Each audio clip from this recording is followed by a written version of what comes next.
Welcome, everyone. Hello, good morning. My name is Tosca, and I am a food addiction coach with Shift, and I'm here with Amanda, who is the owner and operator of Shift, and we are welcoming you to our webinar on Craving Clarity, Unraveling the Maze of Treatment Options for Disordered Eating and Food Addiction. We are really excited about this topic today. And I've got people still coming in. Yay. Today we are really going to focus in on all the ways that that those of us who struggle with food addiction really have to find our way to actual appropriate treatment, and particularly for a severe food addict. So we're really going to focus in on that. And I'm here with Amanda, and now Amanda has been in treating addicts for, is it close to 30 years now? I don't want to mark your age, but not 30, but she's been in food addiction for 10 years. I know that. So, but she's been working with drugs and alcohol addiction prior to that. And she just has seen a lot of what works and what doesn't, and has been around. So we are very excited to get her expertise in this area. And I have to say that food addiction is like one of the toughest things to treat for so many reasons. That's why we thought of this webinar. It is really the hardest addiction to find your way to appropriate treatment. And that is the focus of today's webinar. So with that, I'm going to let Amanda start us off. We're really going to talk about different types of the problem. One of the big problems is there's such a mix of different types of disordered eating. And so, Amanda, will you share with us what types of eaters we see out there? Yeah, thanks, Tosca. Welcome, everybody. Yeah, Tosca's really aging me here. Well, no, I'm 52, but I've been working in the addiction field for 16 years and with food addicts for 10 of those, focusing on food addicts for the last 10. And I'm also a recovering food addict. So Tosca just talked about the different types of eaters, and what we mean when we say that are people that struggle with food. And often weight can come into that as well. And Phil Wardell, who was brilliant in the field of food addiction, one of the pioneers, and was the co-founder of Shift Recovery, which was then called Acorn, he came up with something, 3 types of eaters: normal, eating disordered, and food addicted. And the important part, I think, for those of us struggling with this is that it's actually really crucial that we know which one we are so that we get proper treatment. And there's a lot of treatment out there for 2 of these categories and not much for the third one. And it can be pretty, just add to the shame if we're being given treatment and that's not who we are. So the first category we call, and I don't like this terminology, but it's lack of a better, I don't have a better word for it, would be the normal eater, whatever a normal eater is, the normal eater that has weight struggles. That could be overweight, underweight. And this person, really what their struggle is knowledge. They don't have knowledge. So they're going along, life is going very well, and something might happen in their life. They go to the doctor one day and the doctor's like, your blood pressure is kind of creeping up, or your cholesterol's getting a bit high. I think you need to go on a certain food plan, get some exercise. It's kind of the old calories in,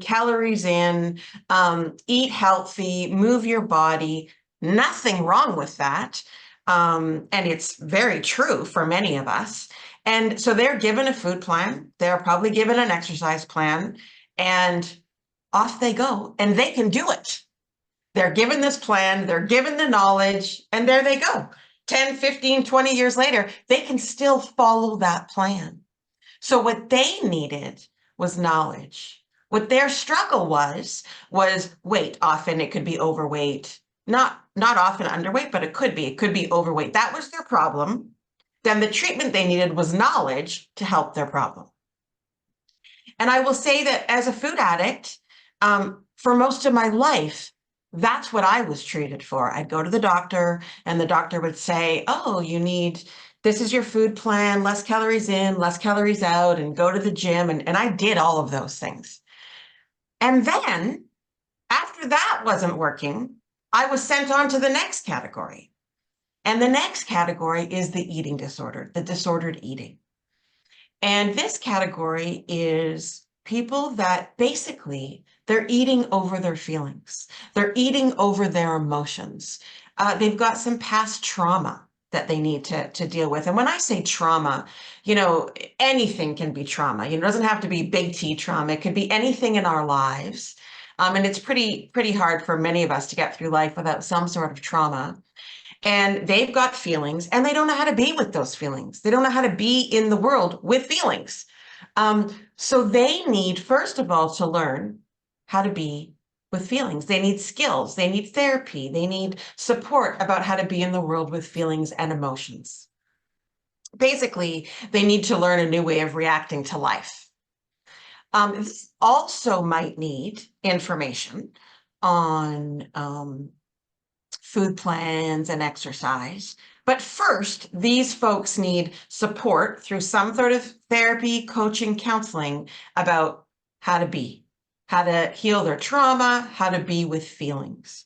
So these people's problem was emotions and feelings, right? It was mental, whereas the first category was only physical, right? These people are mental. So their solution needs to be completely focused on the mental. So again, for me, I'll say for years, I was treated just as the overweight and then the obese person that needed the food plan and the exercise plan, which I did ad nauseum. And then, okay, I probably have an eating disorder. So then I went to eating disorder treatment and therapists and, I was doing mindful eating and intuitive eating. I've got many stories about that, which I won't share here, but, I'll just say one quickly. I remember one group I was in and I was supposed to sit in a group. You were supposed to bring your favorite food. I bought a brownie and I was supposed to sit in the group. We had to cut it up into pieces and we were supposed to sit peacefully and just eat it slowly and be very mindful. Well, I'll tell you that me with my favorite food sitting in a group, there was nothing mindful about me sitting there calmly eating this. Well, I was sharing this one brownie with, I think there were 6 people in the group. And that's because that's not the category I was in. I was not an emotional eater. Now, I want to be careful when I say that, and I'm going to bring that up when I talk about the next category. So the next category is when we pop over into addiction. And when addiction is present, it means I actually have a brain disease. I actually need the substance I'm addicted to just to feel normal, just to be in the world and to feel okay. I have to have that substance. Now, most likely, I started ingesting that substance, and we're talking about food here. So for many of us, that's sugar and flour, and there's some others for some people. When I started ingesting that food, at some point, I realized, oh, wow, this makes me feel better. I like the effect of this. I wouldn't have been addicted, most likely, but I liked the effect. So it could have been I did start eating it because of my emotions and I didn't like how I felt. So it was a solution. But then I liked it so much that I kept using it enough that it became an addiction.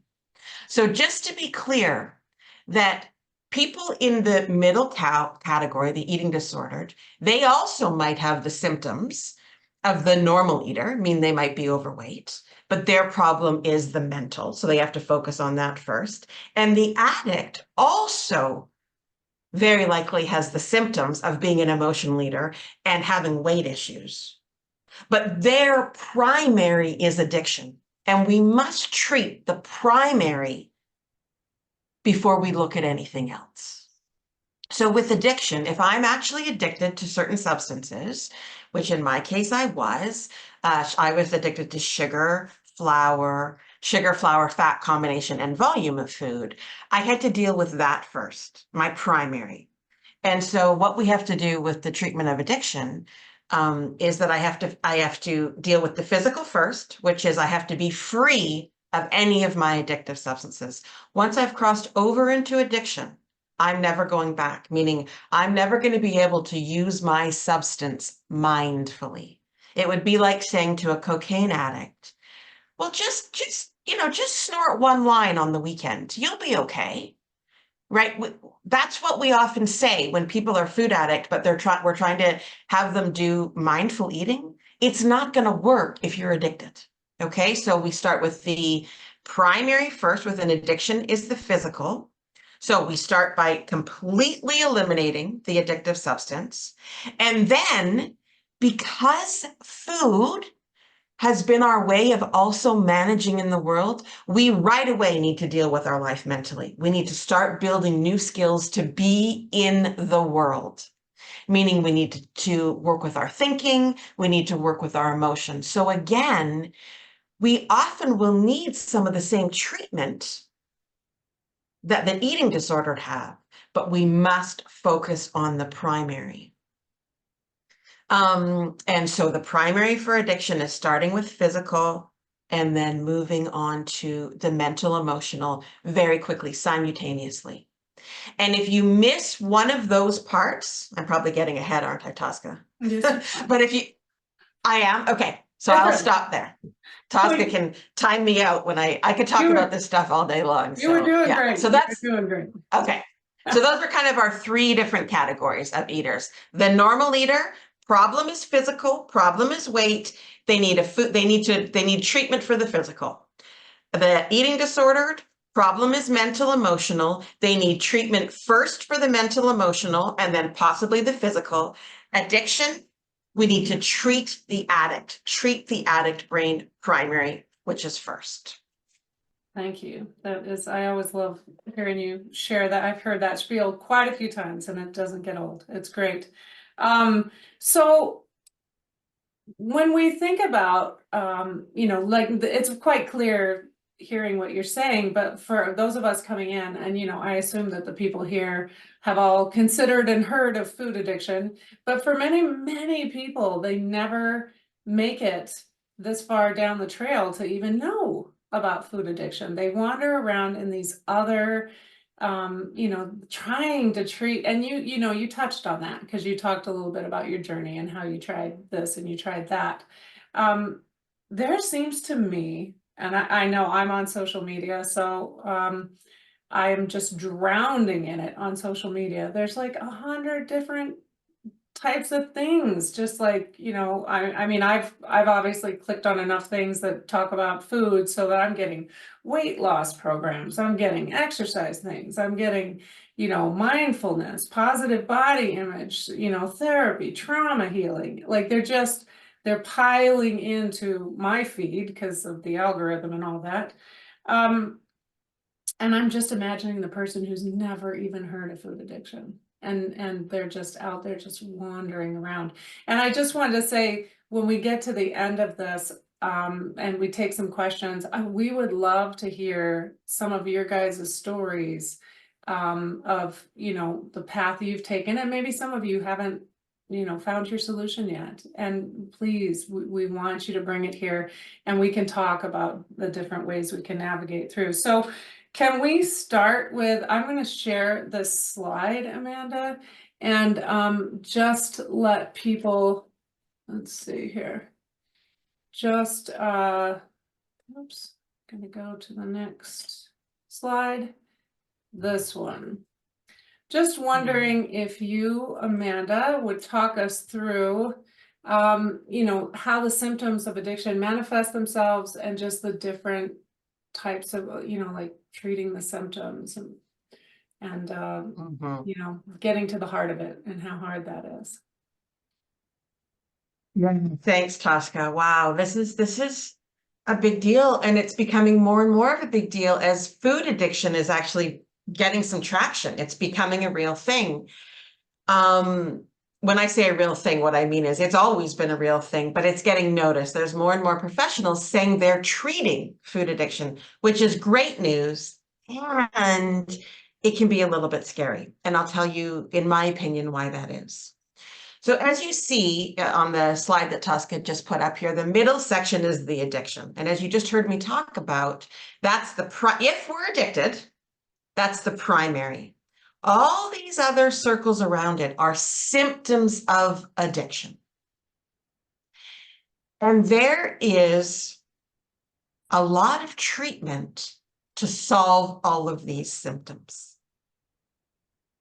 And what happens is if we're getting treatment to solve the symptoms and not the primary disease of addiction, we actually stay in the addiction cycle much longer because our life in a way is getting eased. And I'll tell you what I mean by that. So one of the symptoms of addiction can be physical symptoms, right? People can be underweight, overweight, morbidly obese, have diabetes, high cholesterol. So there's physical symptoms. So as I'm sure everyone on here knows, there is a plethora of help out there to lose weight. The diet industry is one of the, biggest, largest industries there are in the world. And that is fantastic for people that fall into the normal eater food category. What happens for us if we're addicts is that we can go get the treatment for the diet industry. We can lose some weight. We can feel good about ourselves. But if we're addicted, that is never going to solve our problems because at some point, at some time in the future, we're not going to be able to follow that food plan. And we're going to gain the weight back. But because we were following the diet industry's treatment, we had some ease of our symptoms.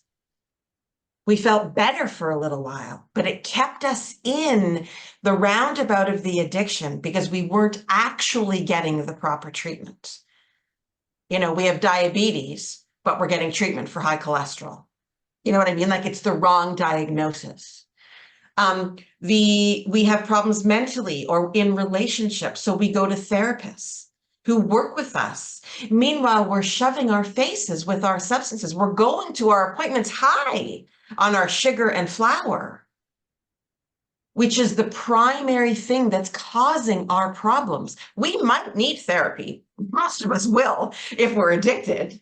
But we have to treat the primary first. But getting the therapy is easing the pain of our addiction. So it actually keeps us in addiction longer. We might work with people on positive body image. Oh, I'm going to feel better about my body. And it's the truth. It really is the truth. No matter what size of our body, it doesn't say what our self-worth is. But if I'm going to ease that, if I'm feeling so terrible about myself and I'm doing work on I keep saying potty. What does this mean? On positive body image. Again, I'm going to ease some of our symptoms and it's going to keep me in addiction longer. And so the most important thing for us is that we know where we fall in the category. Who are we? I'm an addict. I will get treatment for addiction. And when I get treatment for my primary, all of these symptoms will start to heal. And I can slowly focus as I'm healing my addiction on healing these other symptoms. But in my opinion, it's actually harmful to get treatment for the symptoms of my disease and not get treatment for my disease because it just will prolong it.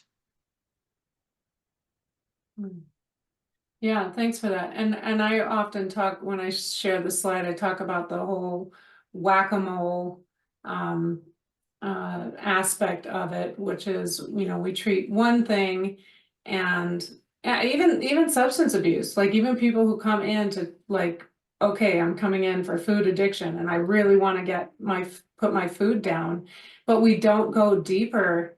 It pops out somewhere else, because if we are not treating the heart, I mean, addiction is a mental health disease, right? It's not, even when we put the food down, yes, that we need to do that. And if we don't go deeper, it pops out elsewhere. It just pops out. It's like a root, like when you're weeding and you've got to get to the root of the weed to to kill it. Otherwise it just keeps growing back. And that's what good treatment will do, is get to the root of it. So you talked, oh, go ahead.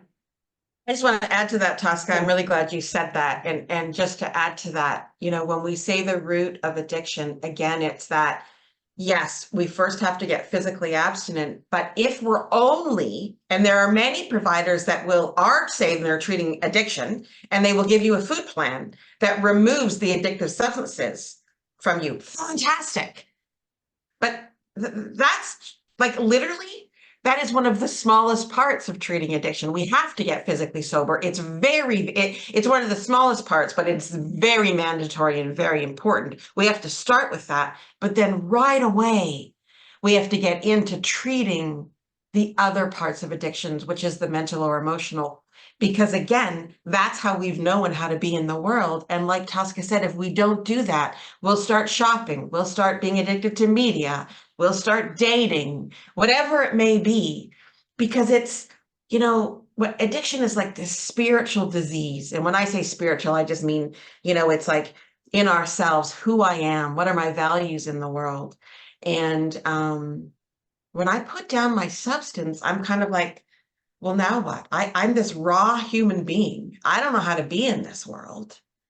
And so I need to shop or do media or do something to feel better. And it really is true. We need new ways to feel better. And if we're not being treated for that at the same time, we have no choice but to go to other things, whatever it may be. So yeah, thanks, Tosca. Very good point. Yeah, and that's reminding me of so many people that I see on social media, particularly getting into, some sort of food plan that works for addiction, maybe like a keto thing where it's like, okay, I'm putting down the flour and sugar. These are obviously very addictive substances. And people's stories are always, not always, but I hear these stories where they're like, oh, I felt so much better, but then I can't seem to last more than a month, and I find myself back in the food, a couple weeks, a month, 2 months, and I'm back in the food. Like, what is going on? And it breaks my heart, because I feel like people think they actually are treating food addiction by putting the food down, and then and then the shame, because part of addiction, at least for me, for sure, is shame. And when a treatment doesn't work, when a diet doesn't work, oh, I failed again. Well, I tried this and I failed it again. I mean, it just feels like another failure. But it's not actually a failure, because it's not treating the appropriate disease. I mean, that is the big message here, is like, if you actually get food addiction treatment, it works. And if you're not getting food addiction treatment, you think you failed, but you haven't. It's not your fault that you have this disease. It's just you're not getting the full treatment, so it's not going to be effective. So that is, yeah, it's heartbreaking to see people out there. That was some of my passion, and I'm going to stop sharing this now so we can see each other a little bigger. But that is a big part of the passion that made me want to do this particular webinar. Just watching people just wander around thinking they're treating the disease and not even recognizing that they have not actually gotten proper treatment. So, do you have any further comments on that before I jump us a little forward? No, except I just love that message, Tosca, about that. If we're not getting treated for our proper condition, then we have not failed at it. And unfortunately, well-meaning providers out there are missing some of the pieces here. And so, like Tosca said, if we're getting part of the treatment, like the food plan or like the mental and emotional, but nothing's really changing in the long run, it's got nothing to do with you. It's you're only getting half treatment for what's going on with you. It's not a failure. And that's why I started that last slide saying it's very exciting that food addiction is getting more traction and a lot of people are talking about treating it. And at the same time, as someone who's in the trenches working with people every day with food addiction, it's heartbreaking because we're seeing people believe they're getting treatment and then failing. And I say failing like that because that's what they say. And the truth was they really never had a chance. Because if you're not being treated for both parts of the disease, the physical and the mental, you don't ever stand a chance long term. It could be short term, a week, a month, a year even, but long term, you never stand a chance. So it's so important that we get really clear about where am I on this spectrum of eating disorders. And then I need to get the proper treatment. So thanks, Tosca. That's such an important piece. And that was my story. You know, for years, I had very well-meaning providers, lots of help. But I worked so hard at this for, 30 plus years, really longer than that. And all I did was get larger and larger and larger and larger, over 300 pounds and diabetic and high cholesterol and all the time working so hard at this, So, and again, I'm cautious when I talk about the weight because there are many, many food addicts out there that are underweight or a healthy, normal, whatever that means, weight. So I always want to point that out. And I think for them, it's even harder because they don't have the consequences of being overweight or morbidly obese, and the rest of the world really doesn't see it. But boy, oh boy, do I see a lot of people come in that are like just struggling and they do not have weight issues. So, yeah.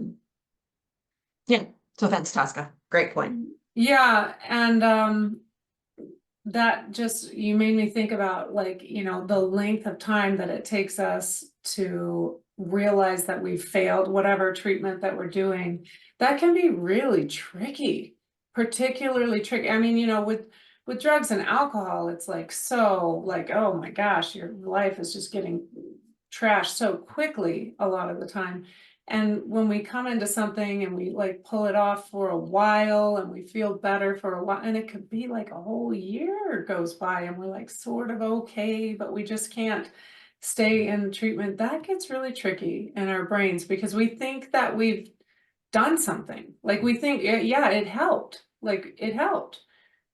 but we couldn't stay in it. And that's because we're not getting the deeper treatment. That just kills me for people. I wish there was more knowledge out there about what true proper treatment would be so that people wouldn't do that. It's waste year after year trying the same things over and over again, not just diets, but actual treatments for addiction. So, I have a list of things that, and we've talked a lot about most of them already. I want to give us a chance to kind of walk through them one by one, just in case you have any additional comments. But so yes, it's very important for someone to know that they actually have food addiction. And while we're on that topic, we offer the Yale food addiction scale for people to take this assessment. It's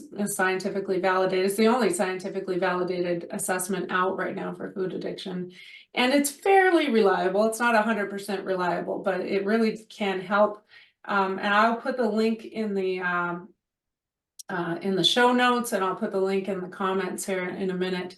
So if you're not sure, where you stand on the food addiction scale, take this assessment. It is fairly, it'll show you whether you're early stage or late stage food addict, how severe it is. And that matters because different, I guess one of the points I want to make is all these things that I'm about to share, like they work for some people. Like that's why they're out there. And people are super passionate about, intermittent fasting and keto. And, they're passionate about them because they have worked for some people. But if you are a severe food addict, these are not treatments for food addiction. So I'll just read a couple of them, and if you have any comments, Amanda, but I think we've talked about exercise. That is such a trap for people to think that they can get somewhere with exercise. Yeah, just before I do that, Tosca, I just want to, you were talking about the Yale food addiction scale Yeah. and saying it's fairly accurate. Do you want to just talk briefly about when it's not accurate? Yeah, so I've scored now, I have a little spreadsheet that scores them. It's free online, but it is a pain in the neck to score, let me tell you. But I made a spreadsheet for it. So I've scored getting close to 300 of these.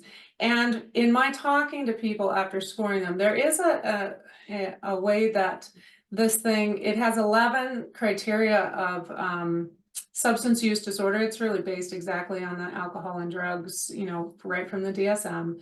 So it's got these 11 criteria, and it's got questions that, mark you out, like, do you have this symptom of substance use disorder? And so you can get a score anywhere from 0 to 11. And there is a check question, a couple of questions that check how distressed are you by your addiction, if you have addiction. And if you don't register with enough distress, it says no food addiction, even though you might have 5, 6, 7, 8 of these different criteria. And I just, at first I was like, oh, well, maybe people aren't distressed. I've talked to some of these people who came up with no food addiction, and they're just in denial, which is part of our disease. People can really be in denial about it. I mean, some people were binging and purging, and yet they came out with no food addiction. And it's like, all right, we really need to take a closer look sometimes. So it is a pretty, if you pop up and you come up with like a 9, 10, 11 on the Yale, you can be pretty sure that you are indeed in the severe food addict category. But if you pop up with some kind of iffy score, you might want to take a look at it again. Sometimes it helps to talk to someone to just kind of break through with some of the denial, or just kind of get, I don't know what the words are, but like kind of make it real, the questions, instead of just the way the questions are, but to like really kind of talk to you. So we do a 30-minute consult with people. So please sign up for the consult. You'll be talking to usually either me or Amanda, and we can talk about those things and really draw out what's happening for you. So please get an assessment. Don't wander around saying, well, I'm probably not a food addict. Find out, because it really matters. Because otherwise you're wandering in this list I have here and not feeling like a failure, and it's not your fault. I think the big point here that Tosca is sharing, first of all, I want to say there's so much hope out there. Like this is not a dreary thing. There's really a lot of hope in general. We see people's lives change all the time. But the thing with the Yale Food Addiction Scale, which is the same with any assessment, is that we have to be pretty self-aware to answer these questions. And often when we're coming in, we're not that self-aware. So just to know that, and we actually don't see it very often, but we'll see. We don't ever see it the opposite, but we have seen people that, present absolutely as food addicts, middle to late stage, but they might come back in as that they're not food addicts. I mean, literally, it's quite a small percent, but it's interesting for people. And that is why, if we're not really connected and self-aware, then, how we answer the questions, just like with any assessment that we take. Okay, so Tosca has this list of things that can help us. And one of the things I wanted to say about this that's different than the drug and alcohol addiction treatment world is that we have, and it sounds funny, a lot of competition in with treating food addiction. And what I mean by that is there's such a health, diet, weight industry out there that is competition for us, meaning that because there's so many solutions for all those symptoms that we talked about of food addiction, it can take people a long time to get to the place, like Tosca saying, walking through the maze of what what really is going on with them and getting the proper treatment. So in food addiction, you know, we have the health industry that's competition. We have the diet industry that's competition. We have the eating disorder world that's competition. We have the big food industry that's competition. Drug and alcohol addiction treatment don't have these. And there's many, many more reasons why it's actually harder to treat food addiction. But just to know, it is a maze out there. It is, you know, kind of wading through. So now Tosca is going to, you know, list the different competition, if you will, that's out there. So the first thing she talked about is exercise. So I want to be super clear. Exercise, moving our body is incredibly important for us. We all need to do that. Here's the thing. Many of us that have struggled with weight issues, you know, exercise has been crammed down our throat, and it's been all about a way to lose weight and look good. So we already come in with that, you know, sort of that connection to exercise. And the other thing is that when we first start, if we're a food addict and we're in food addiction treatment, if you're not already consistently exercising, we don't want you to start an exercise program. It actually can get in the way. I am not saying that exercise is bad for us. We need exercise, but it's not like, here's your program, here's your food plan, here's your exercise plan. We're starting, we're healing. It's just like if anyone comes in with a disease, we're starting with that first. And exercise can actually make us feel hungrier, physically hungry. We do not need to be physically hungry when we're starting our addiction treatment program. So it's just another complication. So just to note that exercise alone, first of all, is never going to treat addiction, because you're still ingesting your addictive substance, and you're not dealing with the actual mental part of what's going on. So exercise alone is never going to be a treatment for addiction. And when you first start addiction treatment, exercise is probably not going to be part of your prescription, if you will, unless you're already have an exercise program. And a lot of people, I will say this, there's something called exercise bulimia. So many people that will come to me to our program, and they're quite a healthy body size, but their stories of purging of binging and the food they eat is unbelievable. And it's like, okay, what's going on here? You cannot be consuming those foods and be that size you are. And what they're doing is they're compensating with exercise. So exercise has been their solution for being overweight with how much they eat. So they've used exercise to keep their body smaller, which has allowed them to stay in the addiction process more. So exercise can be a complicated piece, and it can certainly be a way why people are maintaining a healthy body weight, yet they're binging copious amounts of food. Yeah, and also I'd like to add on there, you know, many people really become addicted to exercise. Not just in a way to compensate for calories, but just completely addicted to exercise. So I think for me, when I came in, I was doing quite a bit of exercising, and I just had to tell myself, you know, you've been in physical shape for a long time. How about we work on like getting spiritually fit and mentally fit, and just put down the obsession with being physically fit for a bit, because that, you know, when we have addiction, we are sick.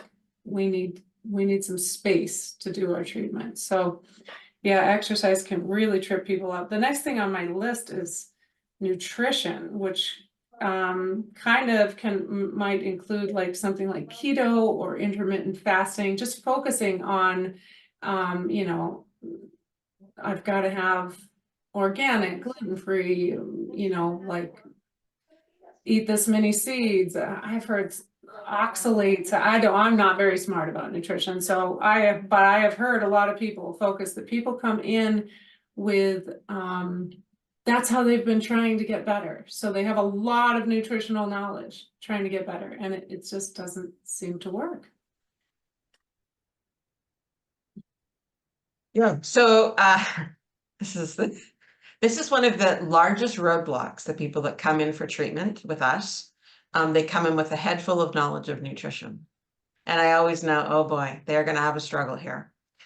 And it is not that they're incorrect about their nutrition knowledge. That's not what we're talking about. I actually was one of them. I came in with a fair bit of nutrition information at the time.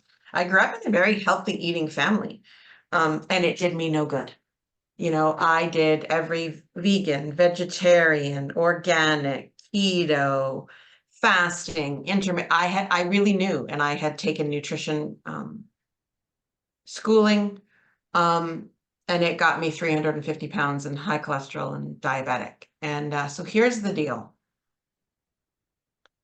Nutrition knowledge will not treat addiction. And as what we've come to see, it gets in the way of nutrition. It gets in the way of addiction in the beginning. So what we need to be focusing on is putting down our addictive substances and right away working on the mental, emotional, spiritual part of our disease. And if I'm bringing in all this nutritional information, I need this amount of carbs or this amount of calories, or I can't have gluten, or I can't have dairy, or I'll talk about those in a second. It takes the focus off of what we are doing. When we're talking about addiction, the order of importance goes abstinence first, which means physical. We're free of the substances, then health, if you can believe it, then health, because we promise you your healing from addiction is going to help your health, and then the taste of our food. That's how we put the categories of the food that we eat: abstinence first, then health, then taste. And we really see people struggle that have a lot of knowledge, and it's brilliant knowledge about nutrition, because what we've tried to do with addiction is use self-knowledge. And the more self-knowledge we have, the less willing we are to surrender to the treatment of addiction. It's like I have to be out of my own ideas. I have to be desperate enough and be out of my own ideas to show up and do what I need to do. I went to a doctor yesterday, a specialist doctor, and he was renowned all over the world for certain things. And he told me what he thinks I should do. And I was like, whoa, but this is what I know. And and I started laughing. I'm like, oh my gosh, Amanda, you're being like your clients that come to you desperate, yet they have all their own ideas. I was like, Amanda, you're desperate. You need help. Just do what this person tells you to do. Let go of your own knowledge. So the nutrition world, and again, I want to be clear, it's not that the keto diet or being vegan, they're not bad. There's nothing wrong with them. But they are not a treatment for food addiction. They might be part of a treatment for food addiction, but they cannot be the focus. They cannot be the focus. I mean, I could talk about that for days, but we don't have time here. So just to know that it's anyways, I'm not going to say anything more on that. I think we'll just keep it there. Let's move on to the next ones. The next one is mindful eating or intuitive eating, and I know you touched on that already. I don't know if you have any additional comments. Well, all I can say is there's no room for mindful or intuitive eating when addiction is present. In this, I'll back up a minute. That's not quite true. So mindful eating or intuitive eating, if what I'm eating is my addictive substances, there's nothing mindful or intuitive about it. I remember going to an eating disorder therapist for years, and she was wonderful. I didn't have the disease she was treating me for. And I remember her saying, intuitive, like, trust your body. Trust my body? I mean, my body was hijacked. My brain didn't function when it came to these foods. And she's like, if you want carrot cake for breakfast, really trust your body. I mean, that's insanity for someone who has addiction. It's literally saying, again, I'll go back to a cocaine addict, and I'll call it intuitively drink or snort cocaine. Just be mindful about it. It doesn't work. Now, what I do want to say is there is a place when we're eating abstinently for us to slow down and be connected to our bodies. But that comes way later. We are not starting our treatment, but being mindful or intuitive.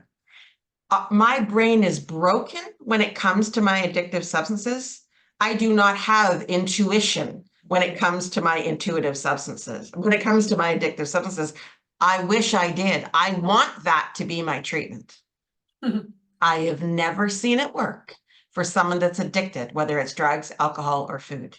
There is no intuition about those substances.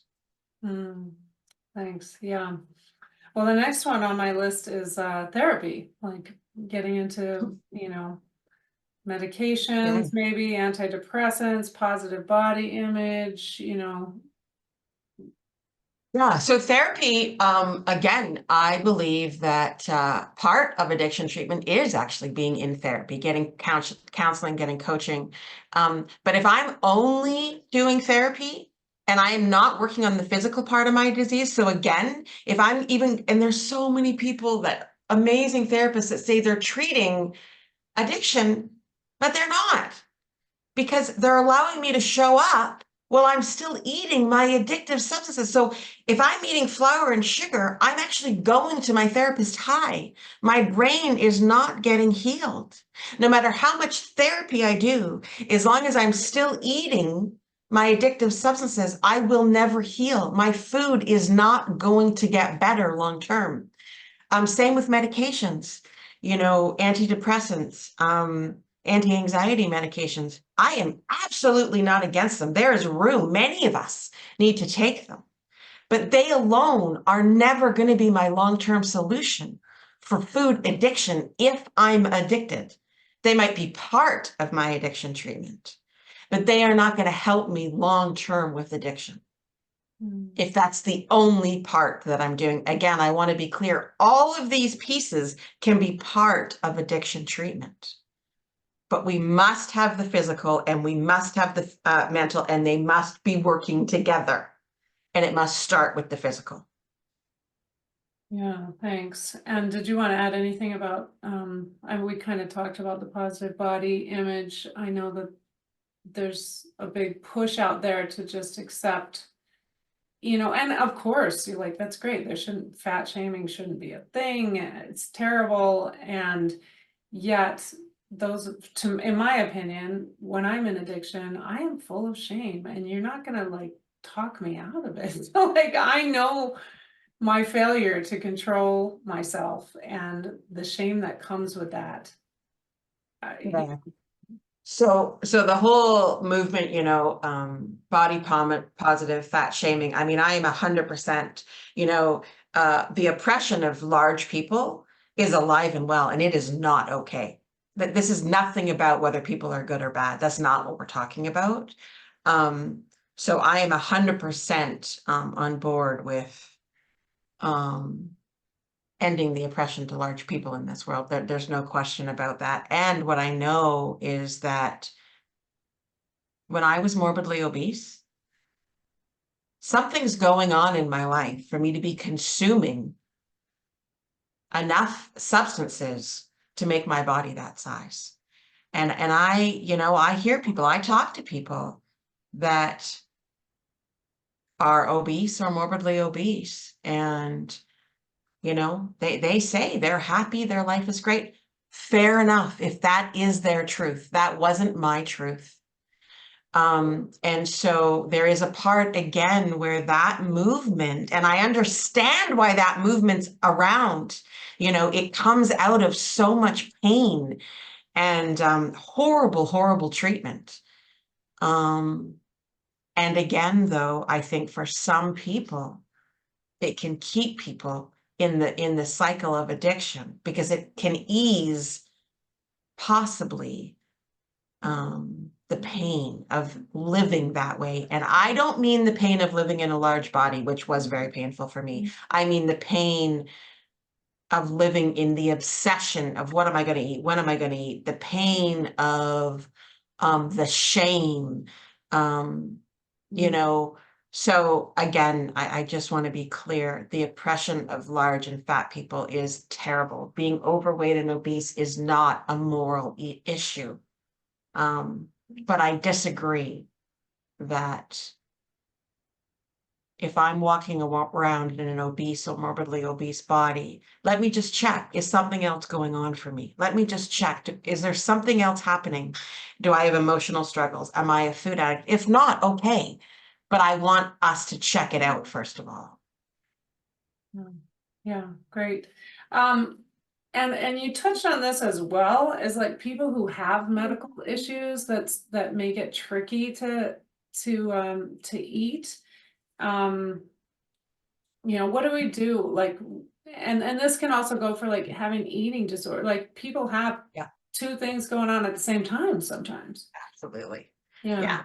Yeah. So I kind of what brings to mind when you say that is there's absolutely people have dairy allergies or gluten allergies or sensitivities, And so what we want to do is we want to have a plan that's free of all your addictive substances. And absolutely, if you have medical issues where you can't have dairy or you can't have gluten, that's not a problem. We don't include those in your food plans, and or other medical issues. So absolutely, if you have medical issues, and this is where we're careful. A lot of people come in believing they have medical issues, or they've gone to so many doctors and they have all those allergies. And there's a way we have to tweak those out because that can be part of the addictive thinking. But if the truth is, there's food allergies and food sensitivities, this is not a problem.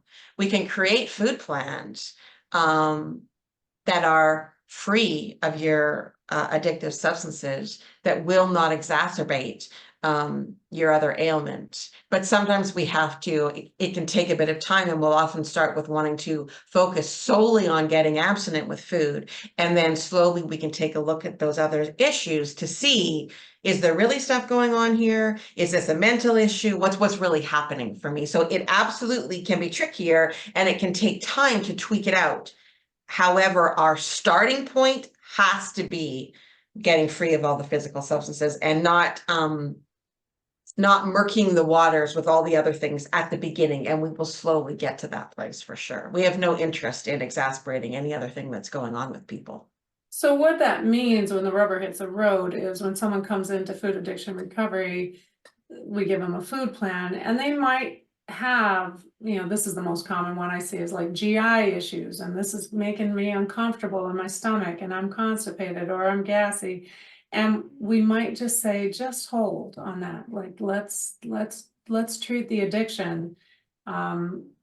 We need to just hold with our food, because it's there becomes an obsession, because you just mentioned food plans. There becomes an obsession about finding the perfect food plan. Like this doesn't work for me, this works for me, I can't have this, I can't have that. And so that's what it really means, is like surrendering to maybe some discomfort and pain in a more, like not obviously not life-threatening medical conditions, but maybe some medical conditions that make you uncomfortable for a while. Wasn't that part of your story a bit too, Amanda, when you came in? It was absolutely part of my story. And, I think for me, thank goodness that I was so desperate when I came in that I was actually willing to do anything. And, through years of being an addictive eater, I had caused my body a lot of harm. I have IBS, and I mean, a lot of harm. But I was super clear. And from the treatment I got, like, let's focus on your addiction first. And those things may or may not clear up on their own. And I was willing to, the pain I would cause myself, but it's funny, I hear people say, oh my gosh, I'm in so much pain, but it's like, we forget about all the pain we were in when we were addictively eating, so it absolutely was part of my story. And the majority of my stuff has cleared up. It took a while. It took a couple of years. Of course it did. I was addictively eating for 40 plus years, so anyways, I think I don't want to get too into details of this, but I do want to say this about food plans. Again, people want to talk about food plans, and there's a lot of practitioners that will spend hours, days getting the exact perfect food plan for you. And in my opinion, and it is not always a very liked opinion, I can say from being in the trenches with, I'm talking hundreds of food addicts for the last 10 years, there is no perfect food plan. And it is amazing to me how many people can do well on like the same food plan. And again, I will tell you that if people want to focus on the food plan, which most of us, when we come in, of course, we want to focus on the food, want to, and there's many, many, many, many practitioners that will rise and do that with you. I actually find it's a distraction from treating what's really going on. So when people come into us, we give them a food plan, and what we say to them is, don't make any changes for a year, unless there's major medical issues. And I tell you, if people are willing to do that, 90% of the people that come in and do that do well on our food plan. That doesn't mean our food plan is the most amazing food plan in the world. I know probably, well, there's way more than this, but I can think of 6 or 7 food plans that have varying degrees in them. But what's in common is they don't have the addictive substances that work really well and have worked for years. And, you know, someone's food plan would say, oh, you can't have X, Y, and Z. But yet I see that another plan that has X, Y, and Z on it that works really, really well. So I stay out of this food plan debate. It is not, I'm not that interested. And a lot of people don't agree with that, but I just don't see that being helpful in long-term recovery in the beginning. After a year or two, absolutely, we can, if you want to tweak some stuff, but in the beginning, I actually see it pulls people away from focusing on what's the most important part. So I don't want to talk anymore about food plans, but it's a big deal for a lot of people. And people don't want to change food plans. They want a food plan hop. Doesn't work. It doesn't work. Okay, no more about food plans. All right. Talking about taking medical routes for food addiction, specifically surgeries and the shots that have recently become huge. What's your thoughts on those two? So again, just like everything else, there's a place for shots and surgery. I'm not against shots and surgery, but like I was said with the fat depression, what my hope is for the world, that if people are struggling with weight issues, which is often why they go to a doctor, I want people to be screened for food addiction. So there's the normal eater with weight issues, that are the eating disordered, and food addiction. I want them to be screened for food addiction. If food addiction is present, surgery and shots are never going to be a long-term answer for you. Now, I will say this. If you're getting treatment for food addiction, and part of the treatment is shots and surgery, okay, I'd be more open to that. In my experience, if you're getting good, proper treatment, you're not going to need the shots or the surgery. But okay, but if your primary treatment is for addiction and shots and surgery are part of that conversation, okay. But, you know, with the shots that are out there right now, you know, they can be great for cutting down on cravings, or people can lose weight, but it's not going to cure the addiction. So as soon as the shots stop, you're going to be right back in the addiction. It's not a long-term solution. Same with surgery. I had weight loss surgery, failed weight loss surgery, because it did nothing for me. It actually made me really, really sick, and I had to have emergency surgery because I wasn't dealing with the primary problem, which was addiction. I couldn't follow the food plan that they gave me because I was addicted. And often with people that have surgery, if their bodies are changed so much that they can't eat their addictive substances, they end up picking up other things like alcohol or drugs. And you'll find that over time, most people that have weight loss surgery, they might lose a phenomenal amount of weight, but they gain it back. So again, they are not treating the primary disease. They could be part of the treatment, possibly, although that is not where I would start with, but they are not treating the disease. They are treating the symptoms, and the symptoms only. So it's not a long-term solution. Thanks, Amanda. Jumping into what does treat food addiction properly, and you've been talking the whole time. I might share this slide just really briefly. Let me pop back over here. Oops. Just to take a look at this. This is what Amanda's been referring to a few times, the round. We call this the roundabout. And if you want to see a full explanation on this, our previous webinar with Vera Tarman just a couple weeks ago, we have it on recorded. You can watch that. But we have to have treatment for both parts of this disease, or we just get caught. I mean, the physical side catches us, and then even if we break free from it, we still develop these mental obsessions, right? And we get back into it. So this is what Amanda's talking about. We have to have treatment for both, and I have two little squares that pop up here. Treatment for both sides, and the physical side, we really do need an abstinent food plan. And then on the mental, emotional, spiritual side, we have to work on our emotional sobriety. So talking about that, let me stop sharing here. We talked about food plans alone are not a solution. A lot of people do a lot of research and podcasts and webinars like this. And I want to keep saying this is not treatment either. Watching us give this presentation is helpful knowledge, but this is not gathering information, is not treatment. Do you have any additional thoughts on that? Yeah. So I was so glad you said that.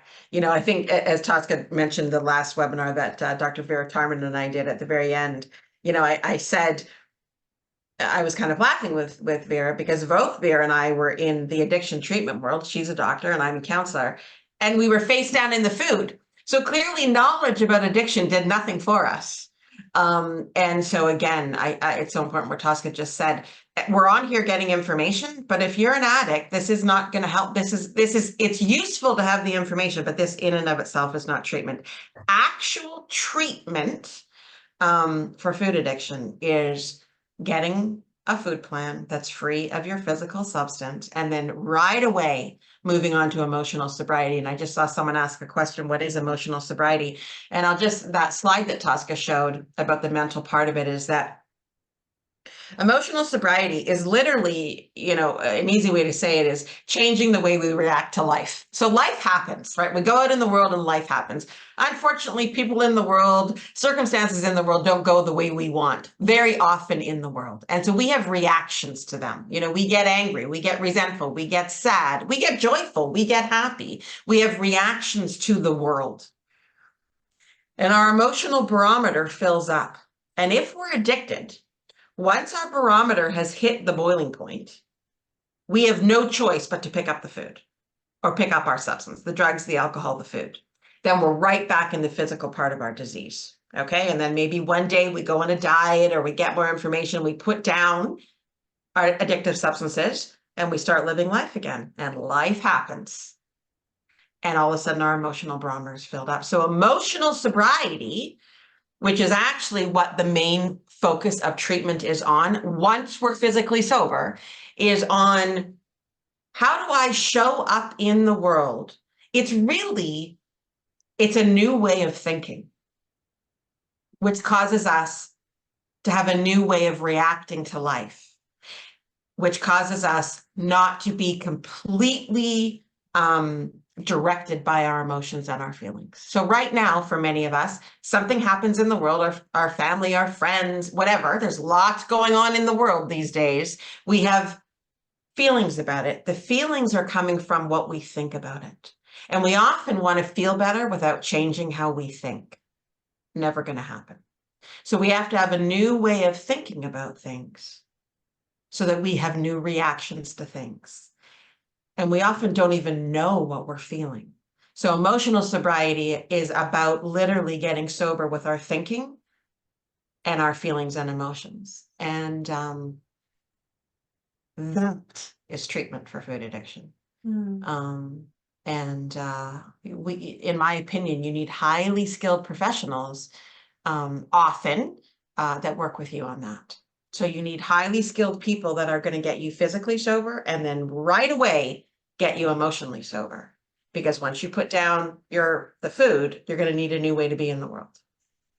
And if you just get help with your emotions and your thoughts, but you're still eating, you're never going to get out of that cycle that Tosca showed. So to me, that's proper treatment.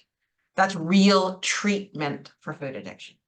Yeah, great. And so A lot of people get sober and find real treatment through 12-step fellowships. Do you want to talk about I mean, there's a variety of food 12-step treatment programs or 12-step. So 12 steps, what Tosca's referring to, started from Alcoholics Anonymous. And for those of you that don't know what that is, it's a fellowship that started back in the 1930s.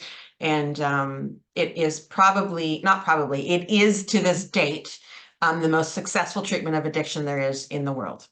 And the Overeaters Anonymous, which is the food equivalent to AA, Alcoholics Anonymous for food, is what started.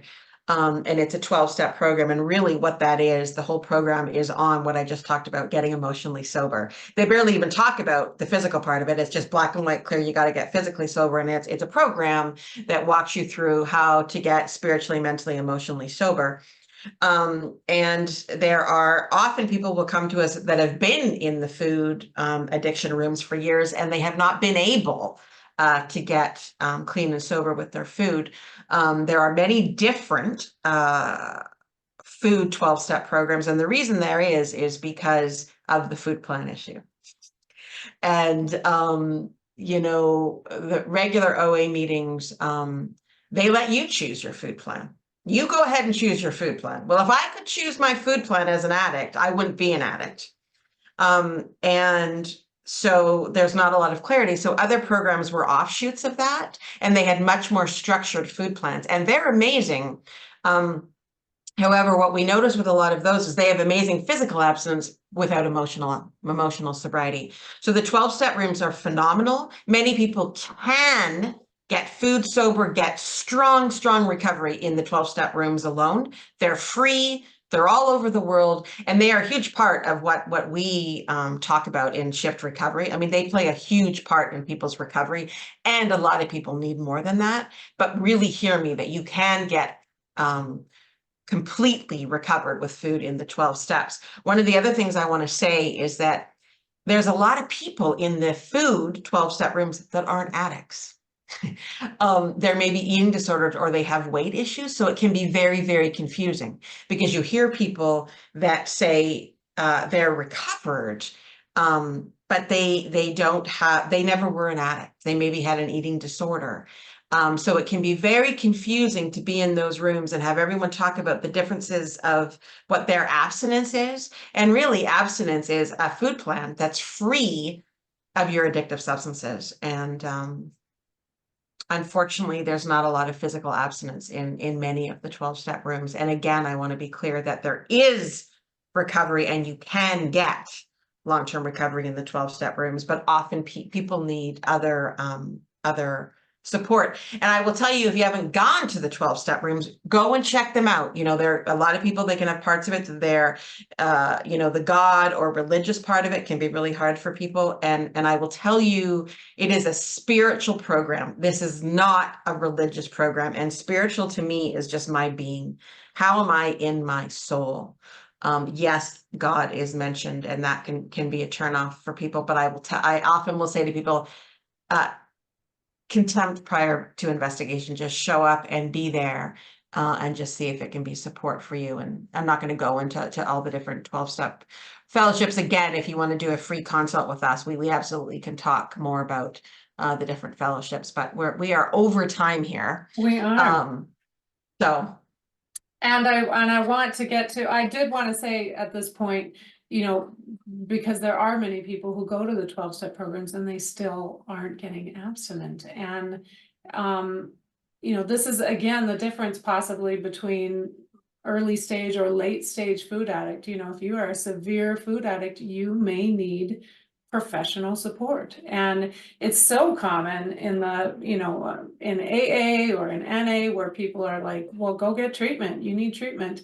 It's not just, it's just because it's just not so well known, and probably because there's not that many places you can go to get actual professional treatment in person for your food addiction. And of course, this is what Shift does. So Amanda, can you talk about professional support? And, you know, we aren't the only people out here doing it, but we are a big part of it. So Yeah, sure. I just want to touch on briefly the different stages of addiction because I Mm, think it is important, late stage, middle stage, early stage. So we have come to see that there are different stages. And I'll tell you that the best indicator of what stage you are is what amount of support and structure works for you. You know, diagnostic tools can help, but they are not nearly as helpful as just working in the program and seeing what level of structure you need. So mid to late stage food addicts often also have volume addiction, meaning they need a weighted and measured food plan. And early stage food addicts often early stage are sugar is their only struggle. However, I will see many people that sugar is their only struggle, but they are deep in the depths of food addiction. So there are different stages, and all I can say about that is I wouldn't get too caught up in what stage you are. How you'll know is if you're doing a level of treatment, and when I say treatment, that could be the 12-step rooms or professional, and it is enough for you, meaning you're physically and emotionally sober, your life is going very well, and it's enough for you, then that's where you're at. That's your level of structure that you need, right? If you're struggling, you need the next level of structure. And if you're struggling, you need the next level of structure. Our condition's not going to lie to us. And the truth is, I would way rather people overshoot the amount of support and structure they need than undershoot. It's not going to be, if you're an addict, it's not going to be harmful for you to do the treatment for late stage. If you're a late stage addict, and you're only doing early stage, it will keep you in the roundabout of addiction. So I wouldn't get too caught up in it. And, it doesn't take long for me to sit in a room with people and hear their stories and have a fairly clear idea about what stage they're at. And this does nothing to do with your body size. It's more about how's your life going? What's going on in your life? How unmanageable is your life? What's happening? So the question Tosca asked me was professional treatment. So I will do this very briefly because we want to be able to answer questions and we need to wrap up in about 15 minutes. mhm. So the professional treatment that's out there. So as I say, we always talk about the 12 steps first and then the professional treatment. So there's a lot of people, more and more, thank goodness, that will do coaching and counseling for people professionally. And again, what I really want to invite you to look for is people that are not just talking about the physical and not just talking about the mental, meaning they're not just focusing on the food plan or not just focusing on the therapy. You want people that are treating both, okay? And this is a funny thing I'm going to say is that when we're talking about addiction, I struggle when I hear people hear professionals say, we're going to meet you where you're at. What I mean by that is that if I'm working with someone that's addicted and they want to get sober, I'm not going to work with them to create a food plan that they like or that makes them feel better. I'm going to work with them to create a food plan where they're physically sober. And people might not like that, and that's okay. So you really, really want to work with people that understand food addiction and that are treating both. They understand the mental and the physical. So there's support groups, there's one-on-one coaching, and there's a lot more coming up around that. You just want to make sure that they're treating actual addiction. And then you have there's places like us. So we're Shift Recovery. We've been around for 30 years. We have a mixture of virtual and in-person treatment. Our kind of mothership program is our 7-day intensive food addiction treatment program. That's actually where I got my treatment before I was part of this company. And followed up by a 12-week aftercare program. And our whole focus is on getting you physically abstinent and then getting you mentally, emotionally sober. We also have one-on-one coaching. So we have coaches like Tosca's a coach. We have counselors, therapists. I'm a counselor, therapist. And then we have a lot of programs for alumni. We also have free Shift Strong calls. Tosca will post the link, that if you do get on those calls, they're free, they're 4 times a week, and you'll just hear the community. It's an amazing community of people, and you can see, oh, is this for me? Do I fit in? Please feel free to join onto those. And then there's people that do long-term residential treatment. There's a couple that we recommend. One of them is Milestones, which I think does amazing work, where people can go for 30 to 90 days and get long-term treatment for food addiction. So there's definitely different levels of professional support out there, from, you know, just one-on-one coaching, to being in groups, to doing a program like ours, to going into long-term residential treatment. And again, when people sign up for consults with us, that's what we're talking about with you. We're talking about the whole array of treatment that's out there. So that's kind of a very small snapshot of what's out there in the world for people. Yeah, and you know, it's pretty amazing. I've gotten to play client, and Amanda, like Amanda said, like this was the program that changed her life and got her into recovery, was that what used to be called the Acorn Intensive, and it's now you know, our Shift Intensive. And I remember you said, Amanda, that you thought it wasn't going to be much because it was short. It was only 5 days then. It's actually 8 days now. And you thought it wasn't going to do much because it was only 5 days, but it totally changed your life, right? So that's what proper treatment will give you when it's actually addressing the disease that you have. So at this point, unless you have any last comments, I was going to see if we could get a person or two to maybe share. We do have to stop. I'll stop it right at probably at about 25 after. But is there anyone here who would like to bring their story forward and maybe get some advice? Kimberly, I see you, and I will have you unmute, and maybe I can even pin you. There you are. I think, can you hear me? Yep. Yeah. Okay. Hi. I just wanted to quickly say that I'm Kimberly. I'm a compulsive overeater, anorexic and bulimic, and I had the incredible opportunity to be at Shift in person, the last one before COVID. And it was an amazing experience. And I have lifelong dear people still in my life today from that group. However, I wasn't ready, and I thought I knew better. And that's just what happened. And I'm one of those people. And I think about this all the time, how y'all always say, if you're struggling, more support, more support, more support. Phil used to say that all the time. And I needed to go to Milestones in Recovery, and I was involved with them for about 4.5 months. And thank you, God, I'm abstinent today. But Amanda, I just wanted to share with you, because I'm finally willing to surrender and quit with the I know best.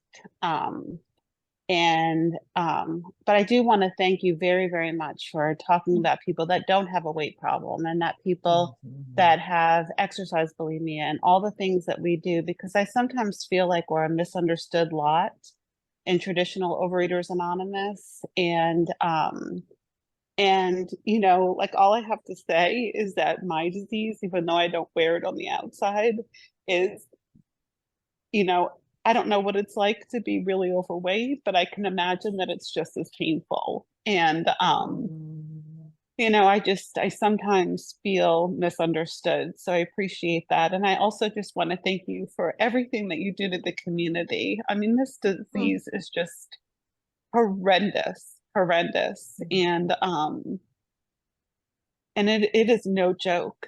It is no joke. So thank you for everything that y'all do. And I love that you mentioned Milestones, because there's so many people from Milestones that was in Shift, and we're like, when people talk about Shift, we're like, yay, we love you automatically. And so it's just amazing community. So thank you.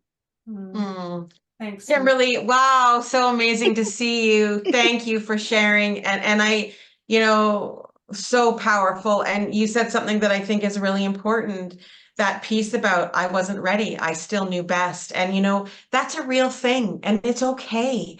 But the deal is, and I've seen this with all my drug addicts, my alcoholics, my food addicts, if I still think I have ideas and I know better, we're just not ready. There's nothing wrong with you. It's not a moral issue. We got to go out and try those things. And you know, we're here no matter where you're at with it. So Kimberly, I just love seeing you. My heart is so full, and I love that you're abstinent. And thank you for sharing, Kimberly. So beautiful to see you. Yeah, thank you, Kimberly. Margie. Hi, I just found you by accident this morning. So I'm a very young and vibrant 73-year-old. I've had food issues probably since my early 20s. I became bulimic at one point without knowing what that really was at that time. It went away for a long time. It's come back a little bit now. And I did intermittent fasting for 2.5 years, lost the weight that I wanted, felt great, but really didn't deal with my food issues. So I learned how to not eat, but I didn't learn how to eat. And, you know, this is pretty awakening because I do see, I certainly am an addict when it comes to food and need a different kind of approach to it because I've tried everything and nothing has really worked. When I hear the word diet, I mean, I'm a pretty clean eater, although I think I'm certainly addicted to flour and sugar. But you know, weighing and measuring and things like that just really turned me off, and I don't think I can do that. Is that part of when you say food plan that you include that? But Thanks, Margie. I love what you just said. I learned how to not eat, but not how to eat. That's powerful. And so again, yes. So when people come to shift, most people, by the time they end up at shift, you know, they're mid to late stage food addicts, and most people do have volume addiction.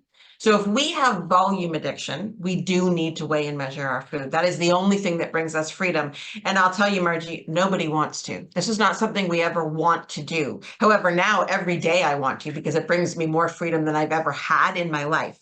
However, I will tell you that there are some people earlier stage that don't need to weigh and measure. I'll be honest, not many of them show up at shift because by the time people come to shift, they're pretty desperate.